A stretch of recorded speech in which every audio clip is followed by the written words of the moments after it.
കൊല്ലം ചാടയമംഗലത്ത് വീട്ടുമുറ്റത്ത് നിന്ന് ചന്ദനമരം മോഷ്ടിച്ച് കടത്തിയതായ പരാതി. തേവന്നൂർ പറമ്പിൽ മാധവക്കുറുപ്പിന്റെ വീടിന് മുന്നിലെ ചന്ദനമരമാണ് മോഷ്ടിച്ചത്. ശബ്ദം കേട്ട് പുറത്തിറങ്ങിയപ്പോഴേക്ക് മോഷ്ടാക്കൾ തടിയുമായി കിടന്നുവെന്നും വീട്ടുകാർ പറയുന്നു.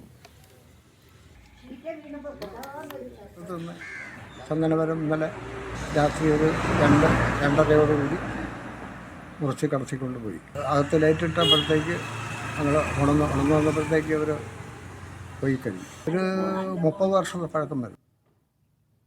ലിജോയുടെ വിവരങ്ങൾ നൽകാനായി. ലിജോ, ഉടമസ്ഥൻ പറയുന്നതനുസരിച്ച് 30 വർഷം പഴക്കമുള്ള ചന്ദനമരമാണ് എന്നാണ്.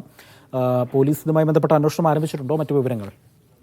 അജി, ഇന്ന് പുലർച്ചെ 2:30 വലിയൊരു ശബ്ദം കേട്ടിട്ടാണ് വീട്ടുകാർ ഉണർന്നത്. ഇവർ എഴുന്നേറ്റ് പുറത്തേക്ക് വരുന്ന സമയത്താണ് അവിടെ നിന്നൊരു വാഹനം പോകുന്നത് അവരുടെ ശ്രദ്ധയിൽപ്പെട്ടു എന്ന് പറയുന്നു. അതായത് പിന്നെ നടത്തിയ പരിശോധനയിലാണ് വീടിന്റെ മുറ്റത്തുണ്ടായിരുന്ന ചന്ദനമരം നഷ്ടപ്പെട്ടു എന്നുള്ള വിവരം അറിയുകയും തുടർന്ന് ചടയമംഗലം പോലീസിൽ പരാതി നൽകുകയും ചെയ്തു.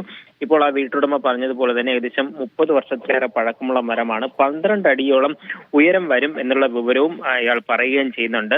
ഈ മാധവക്കുറുപ്പിന്റെ വീട്ടിന് മുന്നിൽ നിന്നാണ് ഈ മരം നഷ്ടപ്പെട്ടിരിക്കുന്നത്. ഒരുപക്ഷെ ഈ ശബ്ദമൊന്നും കേൾക്കാതെ അത് മരം മുറിച്ചെടുക്കുന്ന സംവിധാനം ഉപയോഗിച്ചുകൊണ്ടായിരിക്കാം മരം മുറിച്ചത് എന്നുള്ളതാണ് പോലീസിന്റെ പ്രാഥമിക നിഗമനം. മറ്റൊരു കാര്യം എന്ന് പറയുന്നത്, ഈ സമീപത്തെ വീടുകളിലെ കടകളിലേക്ക് ഉൾപ്പെടെയുള്ള CCTV ദൃശ്യങ്ങളിലൂടെ കേന്ദ്രീകരിച്ചുകൊണ്ടാണ് ഇപ്പോൾ ചടയമംഗലം പോലീസ് അന്വേഷണം നടത്തുന്നത്. ശരി ലിജോ.